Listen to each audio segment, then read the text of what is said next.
Paper ഈ side ഞാനൊരു കണ്ണ് വരച്ചിട്ടുണ്ട്. അപ്പോൾ എന്തായാലും എന്തെങ്കിലുമൊക്കെ വരയ്ക്കോ എഴുതുകയൊക്കെ ചെയ്യുക. തെറ്റിപ്പോയിട്ടുണ്ടെങ്കിൽ ഒന്നെങ്കിൽ പേപ്പർ വലിച്ച് മുഖത്ത് വലിച്ച് ഇരിക്കളയാം, അല്ലെങ്കിൽ ചുട്ടി കൂട്ടി എങ്ങോട്ടെങ്കിലും അറിയാം. നമ്മുടെ ഒക്കെ സ്ഥിരം പരിപാടിയായിരുന്നല്ലോ. അപ്പോൾ ഈ പേപ്പർ ചൈനക്കാരുടെ മാത്രം സാധനമായിരുന്നു കേട്ടോ. ഒരുപാട് നൂറ്റാണ്ടുകളോളം 2nd സെഞ്ച്വറി BC-യിലും ഈ പേപ്പർ ചൈനക്കാർ യൂസ് ചെയ്യുന്ന തെളിവുകളൊക്കെ കിട്ടിയിട്ടുണ്ട്. അതാണ് ഓൾഡസ്റ്റ് ആയിട്ട് കിട്ടിയിട്ടുള്ള തെളിവ്. ഓക്കെ, അത് കഴിഞ്ഞ് വീണ്ടും നൂറ്റാണ്ടുകൾക്ക് ശേഷമാണ് ലോകത്തിൻ്റെ മറ്റ് പല ഭാഗങ്ങളിലോട്ട് ഈ പേപ്പർ എത്താനായിട്ട് തുടങ്ങിയത്.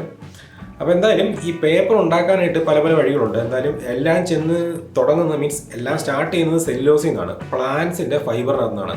നമുക്ക് വേണമെങ്കിൽ തടിക്കകത്തുനിന്ന് എടുക്കാം, നേരെ തടി മെക്കാനിക്കലായിട്ട് അരച്ച് അങ്ങനെ പേപ്പർ ഉണ്ടാക്കാം, അല്ല കെമിക്കൽ പ്രോസസ് എടുക്കാം, പുല്ലിനകത്തുനിന്ന് ഉണ്ടാക്കാം, ഈവൻ വെജിറ്റബിൾസിനകത്തുനിന്ന് വരെ നമുക്ക് പേപ്പർ ഉണ്ടാക്കാൻ പറ്റും. ഇവിടെ ഈ സൈഡിൽ പറമ്പിലൊക്കെ ഇഷ്ടംപോലെ പുല്ല് നിൽപ്പുണ്ട്. നമുക്ക് കുറച്ച് പേപ്പർ ഉണ്ടാക്കി നോക്കിയാലോ. പുല്ലിനകത്തുനിന്ന് നമുക്ക് പേപ്പർ ഉണ്ടാക്കാൻ പറ്റുമോ? പേപ്പർ ഉണ്ടാക്കാൻ പറ്റും എന്നാണ്, നമുക്ക് ഉണ്ടാക്കാൻ പറ്റുമോ എന്നാണ് നമ്മൾ ട്രൈ ചെയ്യാനായിട്ട് പോകുന്നത്. ഓക്കെ, അപ്പോൾ എന്തായാലും ഇന്നത്തെ വീഡിയോയിൽ നമ്മൾ കുറച്ച് പുല്ല് പറിച്ചിട്ട് അതിനകത്തുനിന്ന് പേപ്പർ ഉണ്ടാക്കി എടുക്കാനാണ് പോകുന്നത്. ഓക്കെ, കാര്യം മനസ്സിലായല്ലോ. പിന്നെ ഇതിൻ്റെ ഓരോ സമയം കളയുന്നേ, നമുക്ക് നേരെ പണി തുടങ്ങാം. അപ്പോൾ നമ്മൾ കുറച്ച് പേപ്പർ ഉണ്ടാക്കണം എന്ന ഉദ്യമമായി ഈ കുറ്റിക്കാട് നടുക്ക് വന്നിട്ടുണ്ട്. കണ്ടല്ലേ, മൊത്തം പുല്ലാണ്. അപ്പോൾ ഈ വീട് പണിയാനായിട്ട് ഇഷ്ടിക യൂസ് ചെയ്യുന്ന പോലെ തന്നെ നമ്മുടെ ഈ പ്ലാന്റ്സ് എല്ലാം ഉണ്ടാക്കിയിരിക്കുന്നത് സെല്ലുലോസ് വെച്ചാണ്. അപ്പോൾ ഈ സെല്ലുലോസാണ് നമുക്ക് പേപ്പർ ഉണ്ടാക്കാനായിട്ട് ആവശ്യമായിട്ടുള്ളത്. അപ്പോൾ എന്തായാലും ഇത്രയും പുല്ല് ഇവിടെ നിൽക്കുമ്പോഴത്തേക്കും ഞാൻ ഇനി വേറെ അന്വേഷിച്ച് കൊണ്ട് ആവശ്യമില്ലോ. അപ്പോൾ നമുക്ക് ഈ പുല്ലിനകത്തു നിന്ന് തന്നെ കുറച്ച് സെല്ലുലോസ് കളക്ട് ചെയ്തിട്ട് കുറച്ച് പുല്ല് നമുക്ക് വെട്ടിയെടുത്തിട്ട് അതുകൊണ്ട് പേപ്പർ ഉണ്ടാക്കി നോക്കാം. ഓക്കെ, അപ്പോൾ നമുക്ക് ഈ കുറച്ച് പച്ചപ്പുല്ല് തന്നെ കളക്ട് ചെയ്യാം.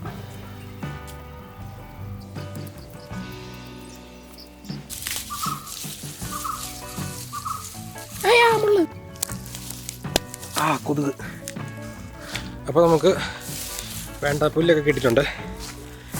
ഇനി നമുക്ക് ബാക്കി പ്രോസസ്സിലോട്ട് കിടക്കാം.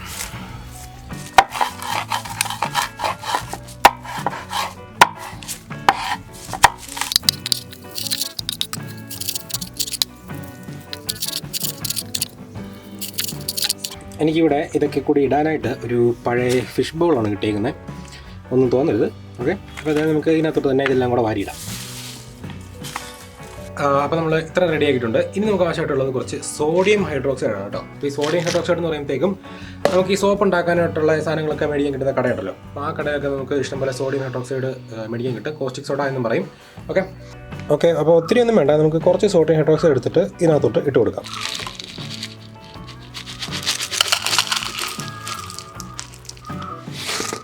ഓക്കെ, അത് മതിയാവും.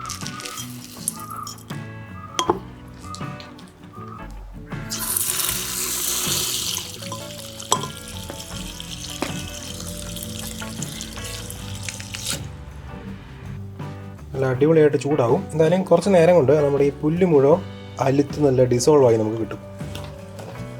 അലുത്തില്ലെങ്കിലും അലുക്കുന്ന ആ ഒരു സ്റ്റേജ് വരെ എത്തും എന്തായാലും. അപ്പോൾ നമുക്ക് ആ ഒരു സ്റ്റേജ് ആകുന്നത് വരെയാണ് നമുക്ക് വെയിറ്റ് ചെയ്യേണ്ടത്.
അപ്പോൾ നമ്മളങ്ങനെ ബ്ലീച്ച് ചേർത്ത് വെച്ചപ്പോഴത്തേക്കും ആ ഗ്രീൻ കളർ ഫുള്ള് പോയിട്ട് നല്ല വൈറ്റ് കളറായി കിട്ടിയിട്ടുണ്ട് നമ്മുടെ ഈ പേപ്പർ ഉണ്ടാക്കാനുള്ള പുല്ല് നമ്മൾ അരച്ച് വെച്ചത്. അപ്പോൾ നമ്മൾ പുല്ലെടുത്തു, കട്ട് ചെയ്ത് സോഡിയം ഹൈഡ്രോക്സൈഡിനകത്ത് ഇട്ട് വെച്ച് അലുത്ത് കഴിഞ്ഞപ്പോഴത്തേക്ക് നമ്മൾ മിക്സിയിലിട്ട് അരച്ചെടുത്തിട്ട് പിന്നെ അതിനകത്ത് ബ്ലീച്ച് മിക്സ് ചെയ്തിട്ട് കളർ കളഞ്ഞ് വൈറ്റ് ആക്കാനായിട്ട് വെച്ചിരുന്നതാണ്. ഇതിപ്പോൾ ഒരു ദിവസം നമ്മൾ ഇങ്ങനെ വെച്ച് കഴിഞ്ഞപ്പോഴത്തേക്കും നല്ല വൈറ്റ് കളറാക്കി ഇട്ടിട്ടുണ്ട്, കണ്ടില്ലേ? ഓക്കെ, ഇപ്പോൾ ഇനി ഇതിനകത്ത് നമുക്കിതൊന്ന് വാഷ് ചെയ്തിട്ട് ബ്ലീച്ച് നമുക്ക് കളയണം.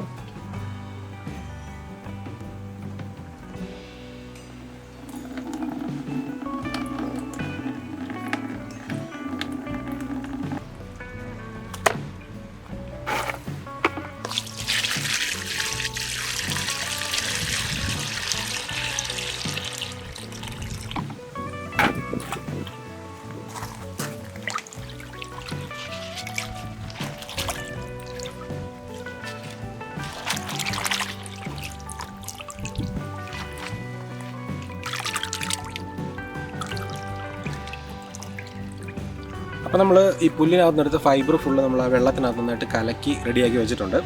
അപ്പോൾ നമ്മുടെ ഫസ്റ്റ് പാർട്ട് കഴിഞ്ഞു. അപ്പോൾ ഇനി നമുക്ക് ആവശ്യമായിട്ടുള്ളത് ഇതുപോലൊരു മെഷാണ് കേട്ടോ.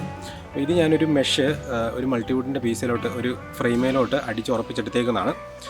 ഓക്കെ, അപ്പോൾ ഇത് വെച്ചായിരിക്കും നമ്മൾ ഈ പേപ്പറിന് ഉണ്ടാക്കാനായിട്ടുള്ള ആ ഫൈബർ ഇങ്ങനെ കോരി എടുക്കാനായിട്ട് പോകുന്നത്.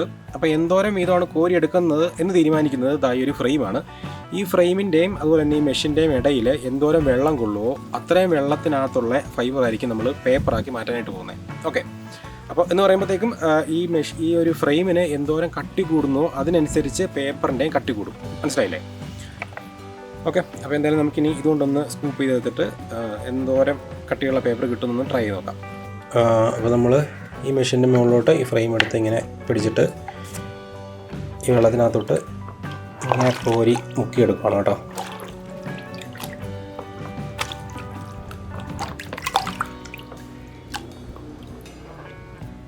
ഓക്കെ, ഇപ്പോൾ ഈ പേപ്പർ നല്ല രീതിയിൽ തിന്ന് പേപ്പറായിരിക്കും. നമുക്കിപ്പോൾ വേണമെങ്കിൽ ഈ ഒരു മെഷിൻ്റെ സൈസ് നമുക്ക് ഇച്ചിരി കുറയ്ക്കാം. ഇതിപ്പോൾ ഇച്ചിരി വലിയ മെഷാണ് ഞാൻ എടുത്തേക്കുന്നത്. ഇതിലും കുറച്ചും കൂടെ സോഫ്റ്റ് ആയിട്ട് ഇച്ചിരി കൂടെ ചെറിയ മെഷ് എടുക്കുകയാണെങ്കിൽ കുറച്ചും കൂടെ നല്ല രീതിയിൽ നമുക്ക് ഇച്ചിരി കട്ടിയുള്ള പേപ്പർ ഉണ്ടാക്കാനായിട്ട് പറ്റും. ഓക്കെ, അപ്പോൾ നമ്മൾ കുറച്ചും കൂടെ ചെറിയ മെഷ് റെഡി ആക്കിയിട്ടുണ്ട് കേട്ടോ. ഓക്കെ, ഇതിപ്പോൾ ഇതിനകത്ത് ഹോൾ നമുക്ക് നേരെ കാണാൻ പോലും പറ്റില്ല, അതുപോലെ ചെറിയ ഹോളുള്ള മെഷാണ്. പിന്നെ നമുക്ക് ഇതുകൊണ്ടൊന്ന് ട്രൈ ചെയ്ത് നോക്കാം.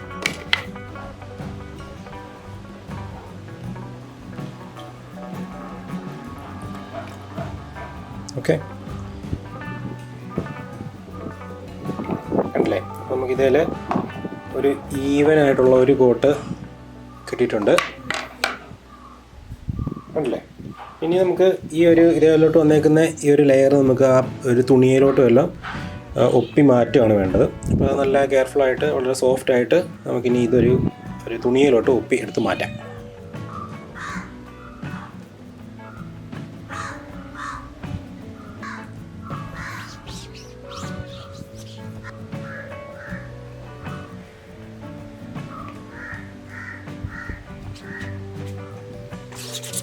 ഓക്കെ, അപ്പോൾ നമ്മൾ ആദ്യം പേപ്പർ ഉണ്ടാക്കിയത് റെഡി ആയില്ല. കാരണം നമ്മൾ ചേർത്ത പുല്ലിൻ്റെ അളവ് വളരെ കുറവായിരുന്നു. അപ്പോൾ ഞാൻ വീണ്ടും കുറച്ചും കൂടെ പുല്ല് കളക്ട് ചെയ്തിട്ട് അത് വീണ്ടും ഈ പ്രോസസ് എല്ലാം ചെയ്ത് വീണ്ടും നമ്മളൊന്നുകൂടെ വെള്ളത്തിനകത്തോട്ട് കലക്കിയിട്ടുണ്ട്. ഓക്കെ, അതുപോലെ തന്നെ നമ്മൾ ഇത്തവണ യൂസ് ചെയ്യുന്നത് ഈ ചെറിയ ഇഴയുള്ള മെഷീൻ കൂടെയാണ് കേട്ടോ. ഓക്കെ, അപ്പോൾ ഇത്രയും വെച്ചിട്ട് നമുക്ക് വീണ്ടും ഒന്നുകൂടെ ട്രൈ ചെയ്ത് നോക്കാം.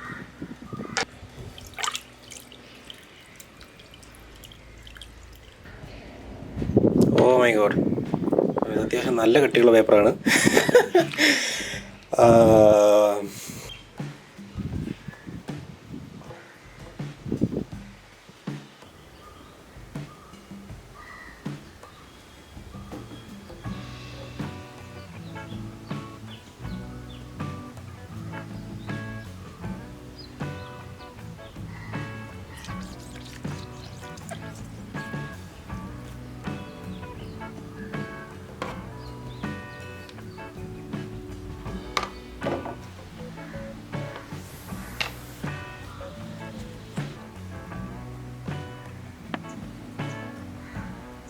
അപ്പോൾ നമ്മൾ ഒരു പേപ്പർ ഉണ്ടാക്കിയിട്ട് അവിടെ ഉണക്കാനായിട്ട് വെച്ചിട്ടുണ്ട്. അത് വൈറ്റ് പേപ്പറാണ്. അപ്പോൾ എന്തായാലും നമുക്ക് ഇനി ഇതിനകത്ത് കുറച്ച് കളർ ചേർത്തിട്ട് കളർ പേപ്പർ ഉണ്ടാക്കാൻ നോക്കാം. ഓക്കെ, ട്രൈ നോക്കാം. അപ്പോൾ ഫസ്റ്റ് നമുക്ക് കുറച്ച് യെല്ലോ കളർ ചേർത്തിട്ട് യെല്ലോ പേപ്പർ ഉണ്ടാക്കാൻ നോക്കാം.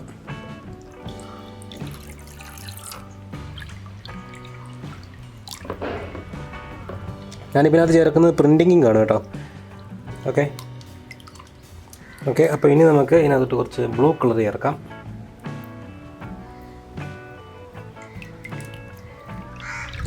അപ്പോൾ നമുക്ക് നല്ല ഗ്രീൻ പേപ്പർ കിട്ടി കേട്ടോ. ഓക്കെ, അപ്പോൾ നമ്മളങ്ങനെ 2-3 കളർ പേപ്പർ ഉണ്ടാക്കി.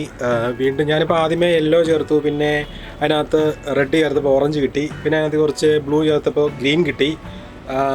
എന്തായാലും അങ്ങനെ 2-3 കളർ പേപ്പർ ഉണ്ടാക്കി. ലാസ്റ്റ് നമ്മൾ കുറച്ച് ബ്ലാക്ക് കളറും കൂടെ ചേർത്ത് ബ്ലാക്ക് കളർ പേപ്പർ ഉണ്ടാക്കാനായിട്ട് ഞാനിപ്പോൾ ഇവിടെ കലക്കി വെച്ചിട്ടേ ഉള്ളൂ. അപ്പോൾ എന്തായാലും അതിനിടയ്ക്ക് നോക്കിക്കഴിഞ്ഞപ്പോഴത്തേക്കും ഗ്ലൗസിൽ ചെറിയൊരു ഹോള് വീണുണ്ടോ.